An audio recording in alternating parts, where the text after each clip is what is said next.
ব্যাপার ভাই, এরম দরজায় ঘাপাচ্ছেন কেন? ওই আমরা জীবন বিমাতে আইলাম ভাই। ধরেন আপনি রাস্তাতে হাইটে যাচ্ছেন, যাতে যাতে আপনি অ্যাক্সিডেন্ট হইলেন, আপনি মরেও গেলেন। ও ভাই, ও আমি পারবান না। আচ্ছা তাহলে ওইটা বাদ দেন।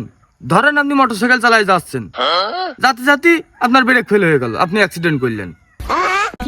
ও ভাই না, ওইসব ধরতে পড়তে পারবান না আমি। আরে ভাই শোনেন, এটা লাইফ ইন্স্যুরেন্স না। ধরেন আপনি যে কোনো কায়দায় অ্যাক্সিডেন্ট করলেন, এ ভাই আপনাকে আর কলম না, আমি ধরতে পড়তে পারবো না, এত জ্বালাচ্ছেন কেন? কি সমস্যা কি ভাই আপনার? আপনি ধরতে ধরতে পারবেন না কেন? কি হয়েছে আপনার? দেখেন দিনই আমি ধরবো কি করে, আমার হাত পাত আছে। no, no, no, no.